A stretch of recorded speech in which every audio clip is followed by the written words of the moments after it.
Quite a few years ago, I was doing some research and I came across a fascinating paper written by Dr. Colli and Dr. Thomas Beck. And this paper was published, I think I'm right in saying, in the Journal of Near-Death Studies. And what I found with this particular paper was that it echoed an awful lot of the material and the interest I had in the near-death experience and everything else. Now, regulars to this program will know that we had a wonderful interview with Dr. Colli around about 6 months ago. And we were so intrigued as a group that we decided that we'd really like to get back and also have an interview with her partner, Dr. Thomas Beck.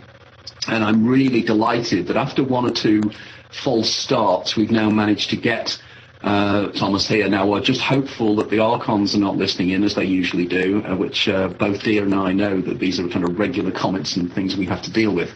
But I'm delighted to have Dr. Colli from over there in over on the west coast, the northwest coast of the United States with us today. So without further ado, if you can tell us a little bit about your background, Thomas, because I think this in itself puts everything into perspective. So maybe you can tell us a little bit for a few minutes, just to go who you are and what your background is. I'd love to. Thank you for having me on the show. I'm a psychotherapist in Seattle, been doing it for about 25 years now, along with Dr. Colli. And amongst the sort of normal, I guess you call it, things that we deal with on a day-to-day basis in terms of our clients, we also have a special interest in close encounter experiences and other sort of otherworldly experiences that people have had and are trying to integrate into their lives. So we do depth work with people. In other words, I've been trained in hypnotherapy, for example, and when someone comes to me and says, I had an experience 10 years ago and I'd like to really sort of flesh this out and see what happened, typically I say, fine, then let's do a little more than that. You know, we need to meet more than one time and try to recover memories. We need to go into more depth and find out what the real meaning of this is for you, the individual, and also what it might mean in a bigger sense in the world. Because these sorts of things happen all over the world and have been for a long, long time. Basically, what I talk about in my book, in part, is when I was 4 years old, living in central Ohio, I had an experience with an otherworldly being, and I knew that I had had some very profound encounter. But up until only about 5 or 6 years ago, I didn't realize what the details of that encounter were. But some work that I did, my own personal work, revealed some of those details. And that being, who I call Angie in my book, is back in my life now, and after a long, long hiatus. And I'm very happy for that. I would like to just continue where I'm at. I'm doing and have been doing a great deal of meditation over the years. Janet, Dr. Colli and I have been involved with a number of people who we would consider to be awakened, fully awakened people. And that's had a very positive impact on my process and hers. And so now, I put this book out to try to explain in pretty straightforward terms what my experience has been of expanded awareness and a little bit of case histories, to try to make it accessible to people. And that's a little bit of where I'm coming from right now. It's quite intriguing here because when you talk about the entity Angie, as you probably know in my book, The Daemon, A Guide to Your Extraordinary Secret Self, and the theme through all my writing is this idea of encounters with something beyond ourselves, something that seems to be part of us and not part of ourselves, that seems to have been with us all our lives. Now, I'm really intrigued, when you were young, when you first encountered Angie, could you tell me a little bit about how the encounter started? This very much interests me. So how did it happen? And how did you react to it? And what did you make of it all? Well, it's interesting. I worked with a woman who is a sensitive, excuse me, and where I had sort of generalized sense that something very profound had happened. The details eluded me. So one day when working with her, she said, I can't tell you exactly what happened, but I can show you. And what she perceived from decades before the time we were working, was she picked up the emotional content of what my sister was experiencing, and that was, to my great surprise, abject terror. And she expressed that. And when I witnessed her expressing that terror, I felt a shift happen within me, and I went into a very deep altered state right in the moment. And that was when the first actual memories began to surface of what had happened to me as a 4-year-old. And what I recalled was, again, we lived in central Ohio at the time. I was 4 years old. And incidentally, right around that time, which I found out a couple of years later, there were a spate of, even though I don't like the word, UFO encounters that made national headline news. And one of them, it turns out, happened to be within probably a half a mile of my house when I was a kid. So there is some corroboration, going along with what my memories are. But what I remember is a very, very bright light in the sky. And moving then through the air, I mean, this is sort of a classic encounter experience in some ways. But I remember moving through the air and as if something had a grasp upon me. It felt like anti-gravity, although I don't know what it really was. And I remember actually we had this huge mulberry tree in the backyard, and I remember grasping in the air for branches, something to ground myself and hold on to. And then at some point, I just simply let go. Something shifted inside of me, and I let go, and I was drawn toward this light. But it was more than just the light. I was drawn toward a sense of somebody or something that was exuding this absolute unconditional love. And that was what I was moving toward. And so you have that little scenario. And then the next thing that I recall is pretty classic sort of encounter experience of being on a table, lying on a table with this diminutive little being close by. And at some point I sort of raised up on my elbow and looked in her eyes, and that's where things sort of stopped. I know now that what actually happened was I had a sort of merging, if you want to call it that, with her mind.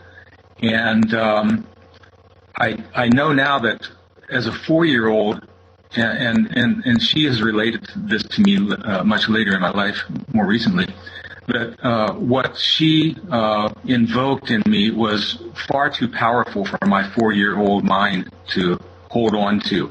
So there was a process of covering it, in a sense, because it was so powerful. And now, as an adult, I'm beginning to understand what that was. It was sort of like, if you know the movie Space Odyssey, and Dave Bowman at the end of the film goes to infinity, and back. It was sort of that sort of a scene.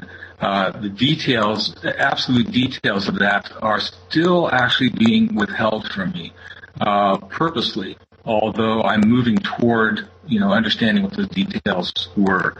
There were a few more memories, but that's the bulk of what I got. And I felt it in the moment when the memories came back. It was much more than a thought. It was a series of feeling states that were very powerful, and I was in an intense altered state. And I know about altered states because I've experienced a lot of them. So, I trust my body completely on this, that something did happen, the content of the experience is probably pretty accurate. I don't have all the details, but I think at some point I will. So, in terms of the circumstances you found yourself in, you find yourself a 4-year-old child. You find yourself taken out of this reality almost, into an alternate reality. But effectively it sounded very much like an out-of-the-body experience, a hypnagogic state. But whatever it is, it seems that your doors of perception were opening to experiencing another level of reality and an interface with an entity which is another intelligence. Now, one of the things you talk about is your concept of this term you called unity, and this idea of, well, as you say, a direct experience of the underlying nature of reality. Now, can you tell us a little bit more about what you mean by this, what exactly these concepts mean within your book? By the way, everybody, if you're interested in the book, it's actually called The End of Homo Sapiens and the Birth of a New Species, in case anybody's interested. So can you give us a little bit more expansion of what you mean by unity? Because, again, this intrigues me because it's something I discussed in the last chapter of my latest book, so I'm very, very interested in this. Well, as I mentioned, Dr. Colli and I have been in the presence, sometimes for extended times, with individuals that we consider to have been fully awakened and have experienced what you might call samadhi, or a fully awakened mind. And as I describe in my book, beginning probably 15 years ago or so, I began meditating very extensively. 3 hours a night. I would get up at 3 a.m. and meditate till 6, sort of thing. And I began to have very intense altered states. And along the way, I periodically and seemingly randomly would experience very expansive states of consciousness. And they sort of took me by surprise, but in the moment I realized what was going on and just sort of went with it. I describe several of them in my book.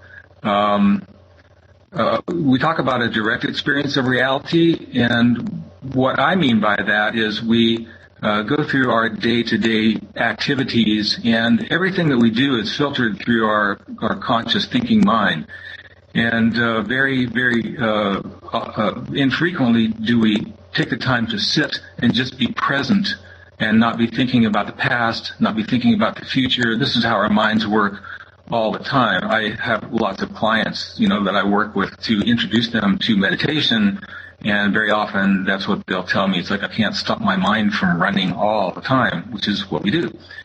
So it's quite an interesting experience to suddenly be in a very, very different altered state. I experienced periodically things happening on the freeway when I'm driving, or on the ferry, because we take a ferry into Seattle several times a week here.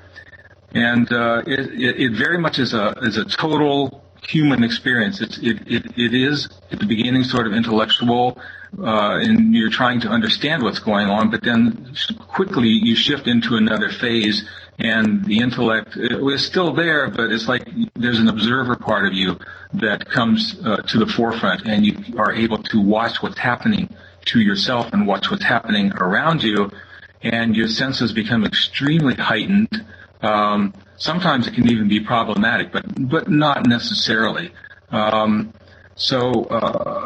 example, I describe being in the front yard before heading into Seattle one day and smelling the lilacs, which were very much like the lilacs that we had on the farm when I was a kid. And I did that for a few minutes, and then, it's time to go, so we hop in the car, which is about an hour and a half drive, and suddenly I become aware that something around me is very different. Things look different. The atmosphere feels thick. My body I can tell I'm going into an altered state, but I'm not sure quite what it was. This was about 5 or 6 years ago this happened.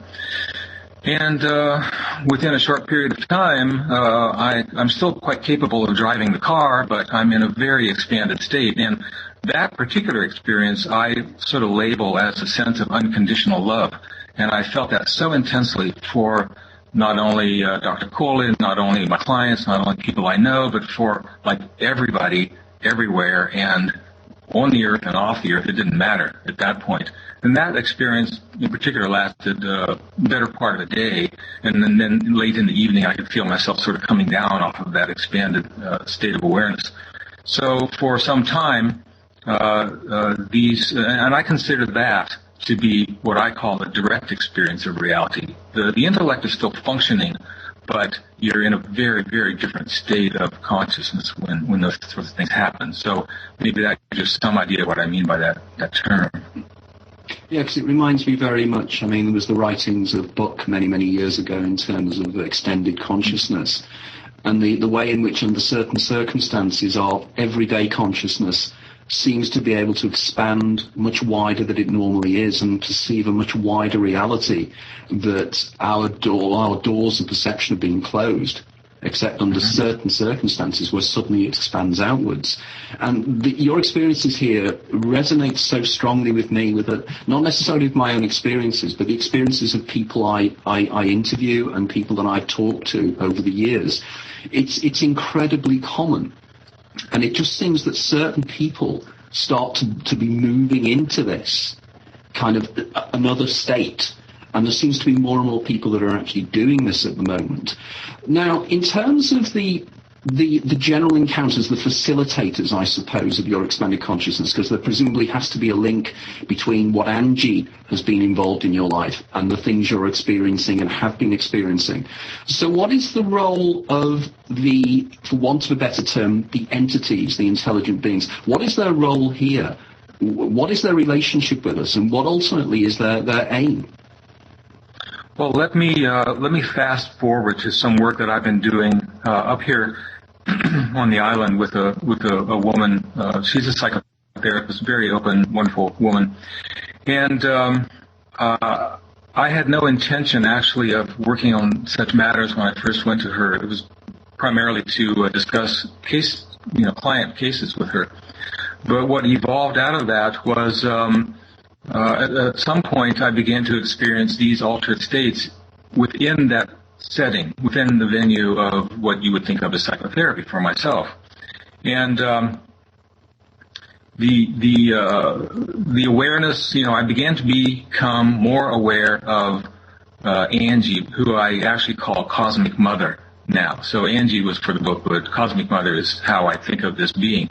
And she made her presence known. And I began to experience within that setting, again, these on a very regular basis for an hour and a half at a time, these very expanded states of consciousness. And I would sense the presence of this being. I don't see her physically, but I can, the way my nervous system works is I sense things. I sense presences. And I felt her presence, and I began to feel myself going into an altered state. And that went on, literally week after week after week for months. And I made notes of every, let's call them an encounter. I made notes of each one of those and documented it all. And then at one point, something very different happened. And maybe this will address your question. First, I experienced Cosmic Mother, and I felt myself go into a very deep altered state, and I experienced that very much in my body, which I can talk about a little bit later, perhaps. But then I felt another very powerful wave of energy, and trying to verbalize this, to describe it, is really difficult because these are wordless states of awareness. But I felt then the presence of what I call the Almighty Spirit, and that was different. And it was very, very intense. I had an extreme body response to that, so I felt it very powerfully in my body. And over time, I came to realize what was going on. I, Thomas, in a sense, stepped aside, still present, but my observer part became dominant. And then I felt the presence of what I call the Almighty Spirit, and the Almighty Spirit, in a sense, wanted to experience Thomasness, right? What it's like to be Thomas. And so here I am, I'm looking at my hands as if I'd never seen them before. I'm looking at the woman sitting across from me as if, I'd never seen her before, and it was a state of actual wonderment, right? And that lasted for, sometimes up to nearly an hour. And fortunately, she understood what was going on, and I tried to express it verbally as best I could, but I found it almost impossible to speak. So I made noises and hand gestures to try to describe what's going on. And then at one point, it became evident that this energy, you might also call it the superconsciousness. It's like it's time for that to leave. That isn't exactly the right wording for it, but what happened was it felt like it said basically, take a breath, and on the out breath, I'll be leaving, although this was a wordless communication. So I did, and it was like Velcro, being torn apart. And it left me shaking, and it left me in a state of almost exhaustion for 10 or 15 minutes. And then there was Cosmic Mother, right? And then her energy had to leave also, and it wasn't quite as powerful as the first experience, but it nonetheless was difficult. And I was about to fall on the floor for a while. It takes me about 10 minutes to recover from that sort of thing, but it was a remarkable experience, and that I call a direct experience of the underlying nature of reality. And it is, in my opinion, a wordless state, and it can be quite difficult to describe, although I did my best in trying to describe some of these experiences in my book. Well, almost in Taoism, they have the term that, effectively the Tao cannot be explained, and if you explain the Tao, you have failed to understand the concept of the Tao. And clearly here again, we have this appreciation of almost a tripartite relationship, isn't there? There's effectively the intermediary entity that you deal with. Then there is the totality that is behind that. Now, I was again fascinated by the way in which you describe the idea of somehow a consciousness embodying itself within you to experience Thomasness. And I was completely and utterly amazed at that, because this reminds me so much of a quote I have used many, many times, the quote of the idea we are all one singular consciousness experiencing itself subjectively. And it is as if there is a singularity of consciousness that embodies itself within this reality in order to experience, and suffers from amnesis almost, that it forgets what it is to embody itself within the environment. Now, the other things that was intriguing me, though, was the parallels I feel I can draw between your experiences and the experiences of people who are taking dimethyltryptamine and people who take ayahuasca. And again, it's the kind of acquiring of the mother goddess, the mother figure, which seems to be a standard theme. And I know that my producer, Dia Nunes, in the background here, I know will be fascinated by this, because it's something that she talks about all the time. And it seems to be that we can appreciate this. So what do you believe the role of Angie is then? Do you believe that Angie is an emanation of your own consciousness in some way, or is she something separate? And my second question is, do you have a perception of what Angie looks like? You described it earlier on, your 4-year-old self, and it sounded like the classic Whitley Strieber kind of grey. But what does she look like? And indeed, how do you know she's a she? It was a felt sense that Angie, or Cosmic Mother, is a female. And I always have felt that way, from, even before I knew what the content of my experience was, I knew that this was a female being. It is just a feeling state. There was nothing to suggest she was female, and when she came to me, when I was 4, and then returning later, I came to understand that she's here as part of a program, if you will. And the program has to do with the entire human species going through an upgrade, and a pretty rapid upgrade.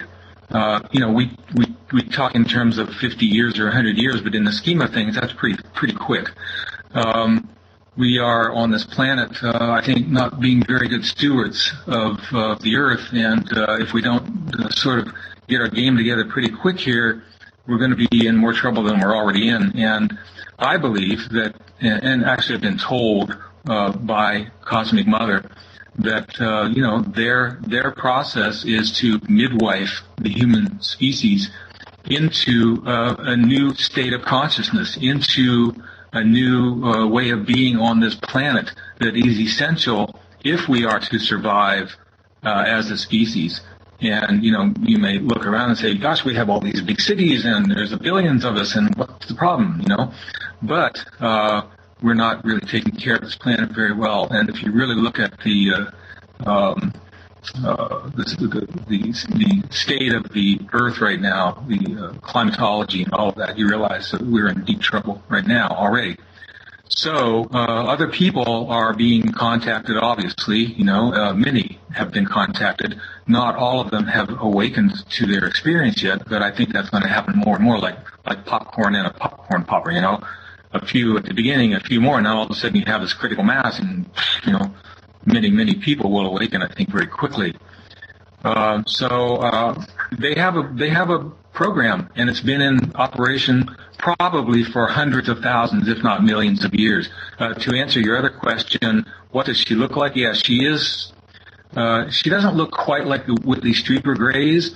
I actually found an image online that I think I was so really struck by it. And I said, this is what Cosmic Mother pretty much looks like. I don't have an image of it handy right here with me.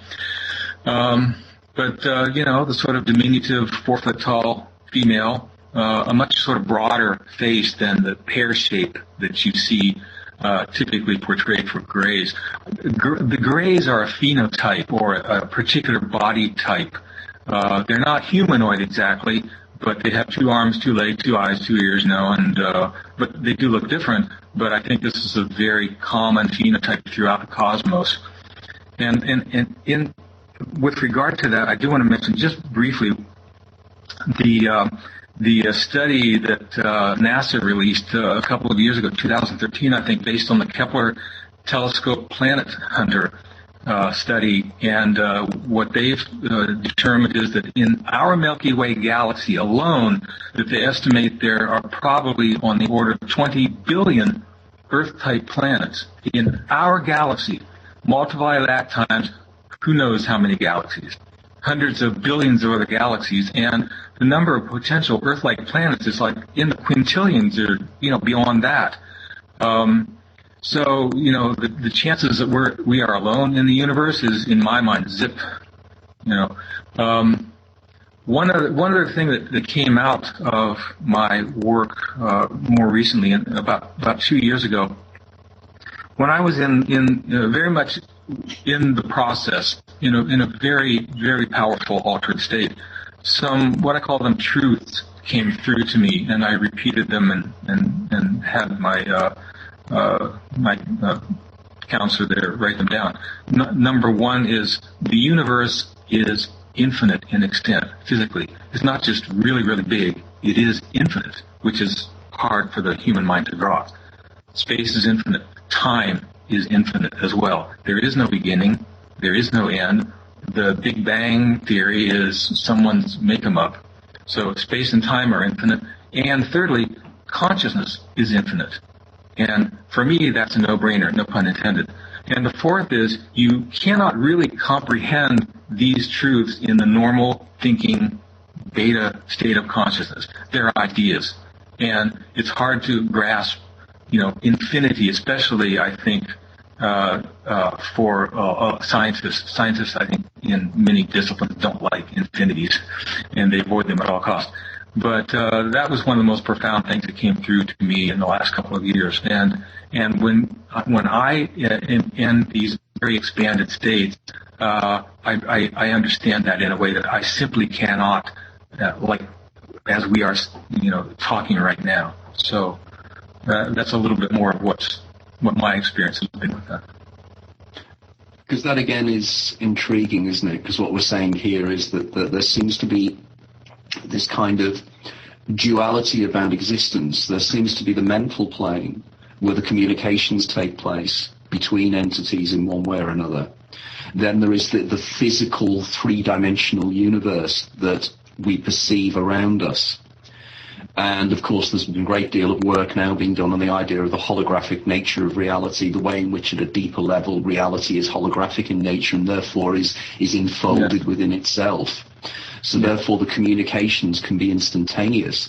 But my question really on this is that if these entities are keen to communicate with us, to warn us about the environmental disaster that we're facing and everything else, why don't they just land on the White House lawn and communicate like they do when the Earth stood still? You know, that kind of communication. Because that would be immediate and would convince everybody. But they choose not to do that. So, I'm intrigued as to why they don't. Have you any ideas of why that might be?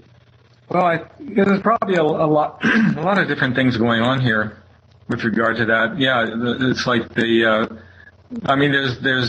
adequate evidence that a number of these craft have been shot down or otherwise crashed over the years. I won't go into that whole thing very much, but there is that. People would love to get their hands on these technologies because they seem like magic. They're so far advanced, seemingly, from where human technologies are today. In fact, I don't think that's really true. But nonetheless, we are a warlike species. I don't think there's been a day go by since the First World War, or even probably since the Greeks, where there hasn't been a war going on this planet. And so probably the best way, if you put yourself in their position, you go to a planet, here's a highly intelligent species, some of these beings, human beings, can actually become awakened. And I think many, if not most, of the species that we encounter on this planet, during close encounter experiences, are not only highly intelligent, but I think they are highly, highly evolved spiritually as well. I can't speak to all of them, obviously, but the ones I've encountered, come from unconditional love. And when you come from that place, all that you want to see is more life. The more life, the better, and help that along the way to help those species to become fully awakened. And I would do it from their perspective pretty much the way that things are described in the literature. You deal with individuals one at a time. You don't land in the kingdom in the middle of, or whatever dome, in the middle of a football game and say, hi folks, things are going to be different now. There's so much disbelief in this world, which is really stunning to me, because there's an incredible amount of evidence that we're being visited by so many species. And so fundamentally, it is, as Dr. Colli is kindly reminding me, it is about changing us step by step by step, and hopefully fast enough that we don't ruin the planet before we shift over into a new state of collective conscious awareness. It's again intriguing here that a future guest on this show will be Daniel Pinchbeck, and I attended an event that Daniel did in London on Thursday. And Daniel, has brought out a book on ecology and everything else as well, and the way in which we need to be changing in terms of the ecology. And I think the general movement we're all involved in tends to be melding together now the profound ecological position with other positions as well. But there is this still within ufology, and it's a subject that has fascinated me for many years, is the kind of the dichotomy of the kind of physicality of the seeming machines that these entities fly. The way in which they seem to have physical presence, they seem to show indentations on the ground, this kind of thing. And yet at the same time, there seems to be a profoundly spiritual aspect to it as well. And it seems that there are areas of communication on many, many levels.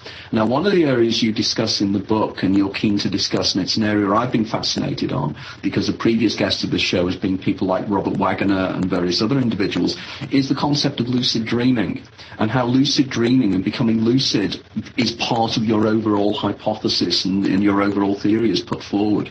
So maybe you can tell us a little bit about your position on what you think the role of lucid dreaming is and what is actually taking place here. Well, we came across a number of books about 5 years ago that have only been published in the last 10 years that are Buddhist perspective on how to use lucid dreaming in order to become fully realized or fully awakened. So in a sense, you learn how to become awake in the dream state so that you can become awake, quote unquote awake, in this consciousness, in this reality, right? So I've been doing some lucid dreaming for many years. I'm relatively adept at it. The interesting thing, well, to describe lucid dreaming, for anybody who might not know what that means, is you become aware during the dream that you are dreaming, and that your body is lying in bed or someplace, and that you can actually intervene in the dream, know what the dream is about, and change the dream in ways that you don't do in a normal dream. So, for example, well, let's look at what I've been doing recently. My meditation practice is about 8 hours a week. I do about 2 hours, 4 nights a week. And what that does in my psyche is it causes me to have very extensive, almost epic dreams almost every night. Because I'll get up at 4, meditate till 6, go back to sleep for a couple hours, and I have these absolutely amazing dreams. And oftentimes they become lucid. I become aware that I'm dreaming in the dream. Something is shifting in my psyche, and as I can actually at times get information that's useful information from the dreams, not only about me and what's going on with me, but sometimes on occasion about what's going to be going on in the world. But I've had in the last 6 months, I've had a number of dreams that were so incredibly real, with quotes around it, that I didn't know that I was dreaming during one of the dreams in particular. And after a while, I started asking myself, am I dreaming or am I awake? And I realized, no, I'm dreaming. But as you sit and look around you right now, there are all sorts of things, computers and desks and walls and many things with an incredible, exquisite detail. And in that particular dream, the detail was so perfect that it took me 3 or 4 minutes to realize I was dreaming. And then when I did, I thought, this is unbelievable. I woke up. It was, what seemed in dream time to be 3 or 4 minutes. And when I woke up, I realized that was the most incredibly vivid present dream I have ever experienced, and I have cataloged probably 5,000 dreams in my life. Right? Can you tell us a little bit? Can you tell us a little bit about the dream? What the circumstances in the dream scenario were? It was pretty straightforward. Actually, there was a male figure, and I think he was seated across from me, and we were having a dialogue. Without looking back at my notes now, I don't remember all the content of the dialogue.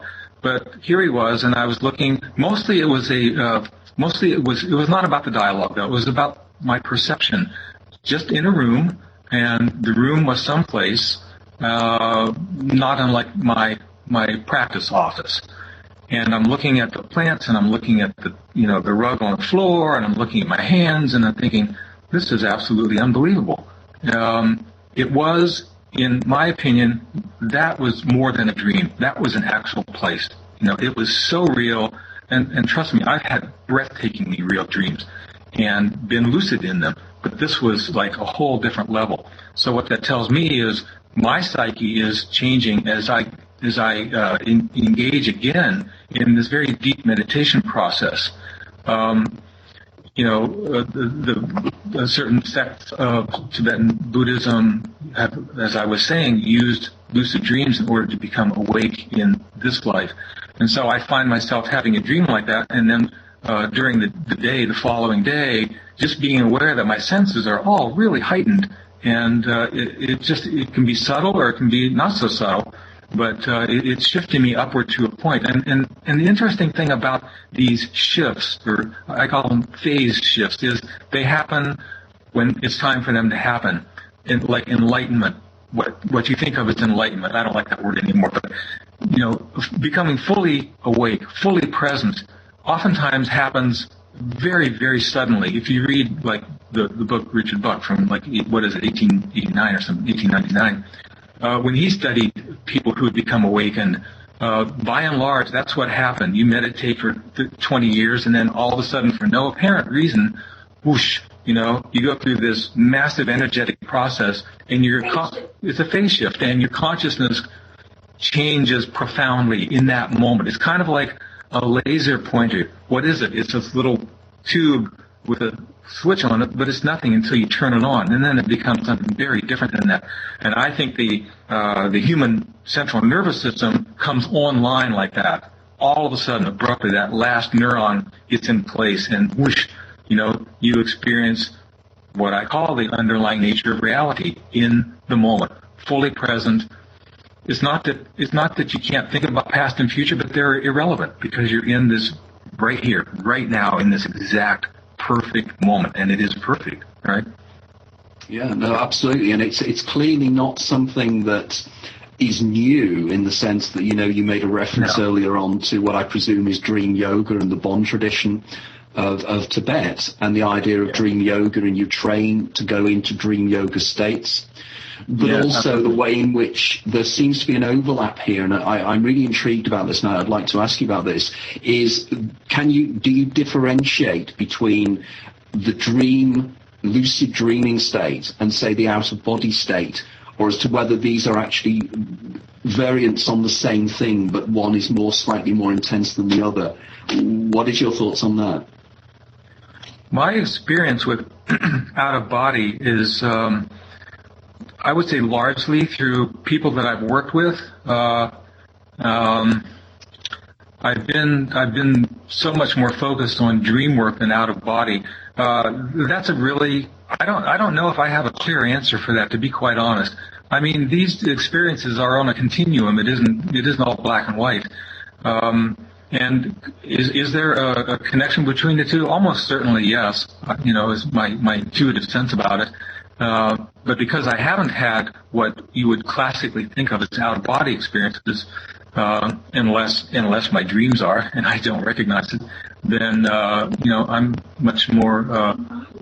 This is I like to think of it, and I've had this discussion with Dr. Colli about it really embodying these processes, and I want to, in order to try to answer your question, let me go back again to my more recent experiences of expanded awareness, because I mentioned that I would return to what I experienced during those. So in the moment when I began to feel this energy with this counselor I've been working with, I began to notice my body become very, very rigid.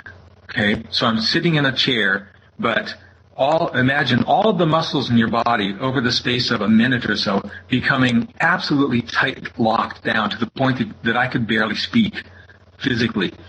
And I call these kriyas, K-R-I-S. They're like spontaneous body postures or spontaneous body movements, which I've experienced a lot in my life. Yeah. So, yeah, it's about the Kundalini, or the life energy, awakening in the body. And so I found myself in this very peculiar state of absolute body lockdown in my body in a way that I have never been in my body before. And this would last for an hour. And so imagine every muscle in your body, save for your breathing and your eyes, completely in lockdown for up to an hour, hour and a half. And then afterwards, you never get a strained muscle, you never get a Charlie horse, not fatigued, nothing. It's like this other energy is in you that is profound.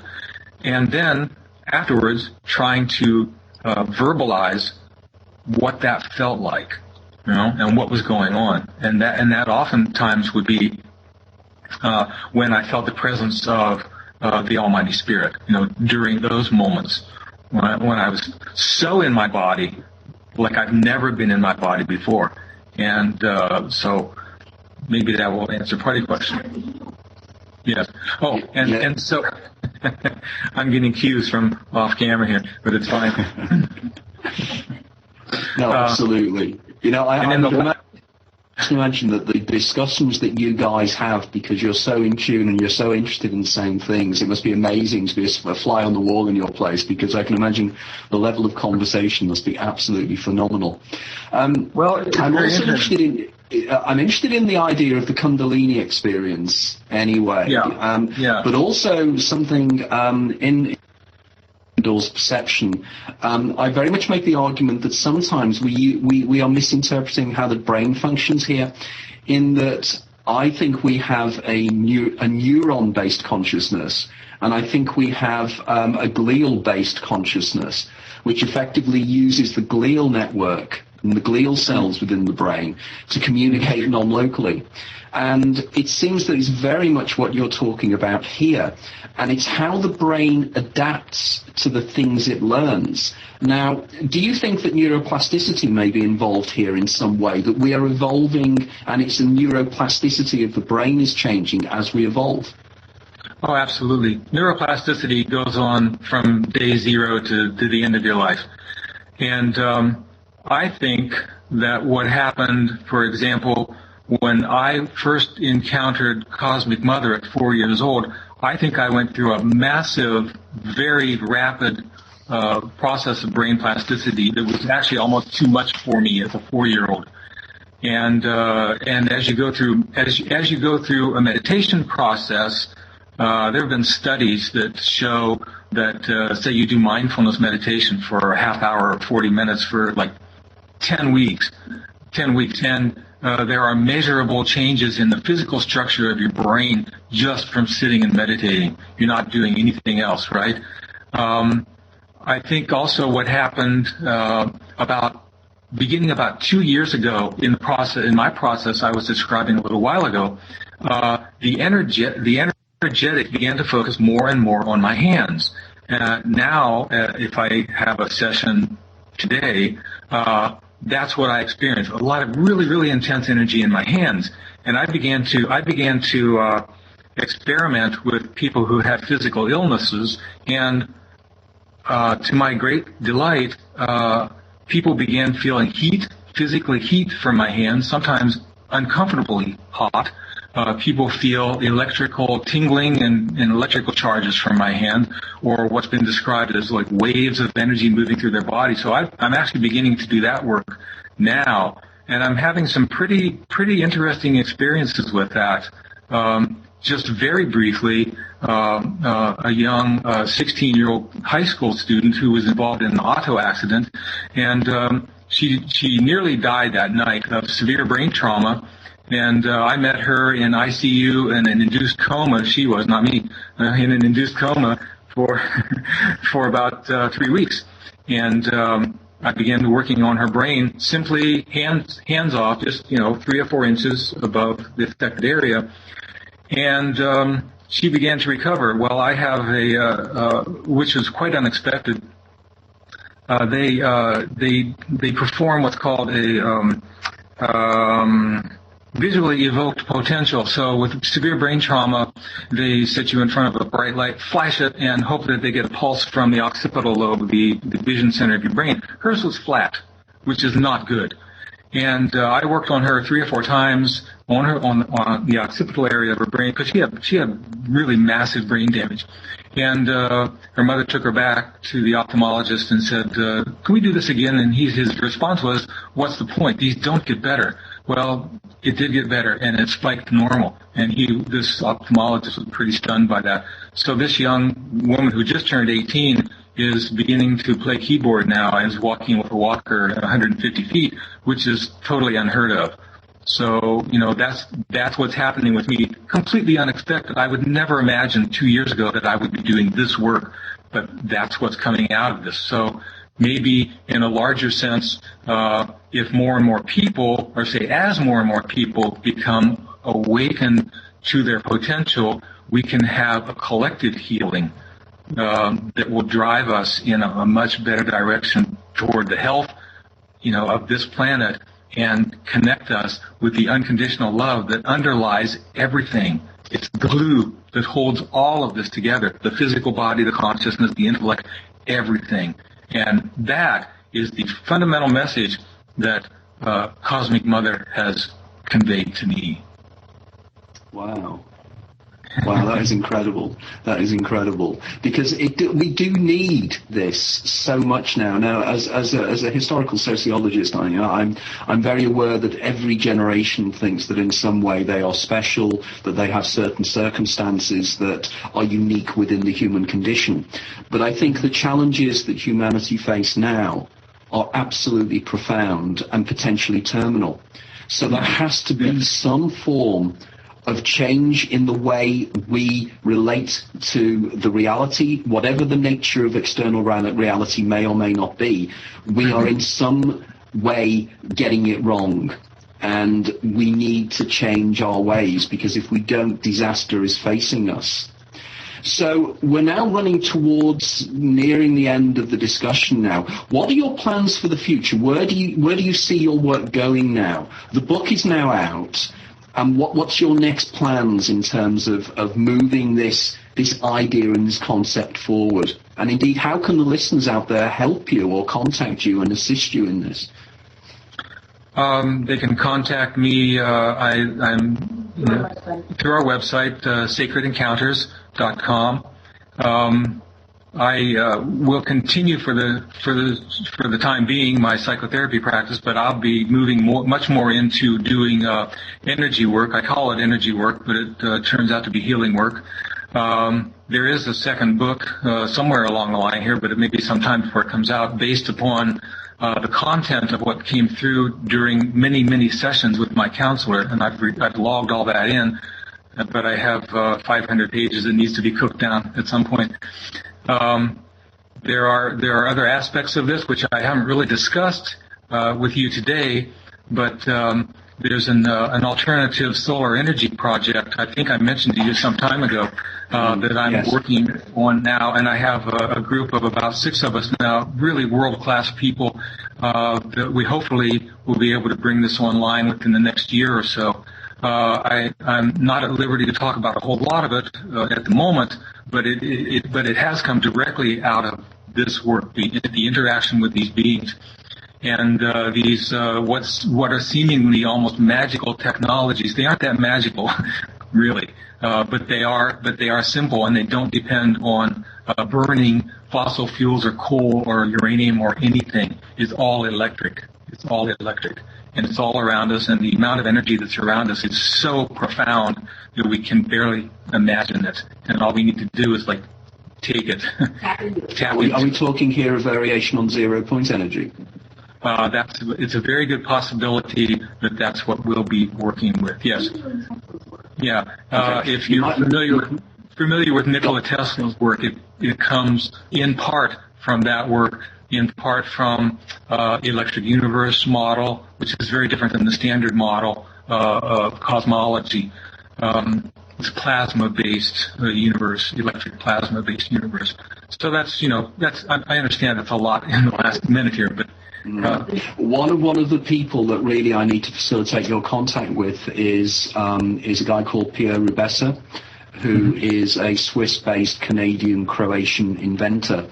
We had him on the show a few months ago, and there seems to be a great deal of synergy between what you're talking about and what he's working on. And maybe at some stage in the future I can facilitate contact between the two of you, because I think that there could be a certain symbiosis here which could be extremely useful for all parties. But that's something for the future, really.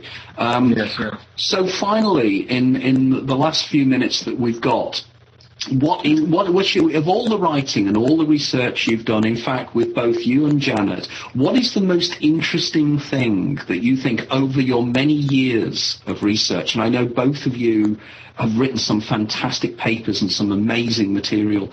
What is the most interesting and important thing, do you think, you found over the many, many years that you've been working together?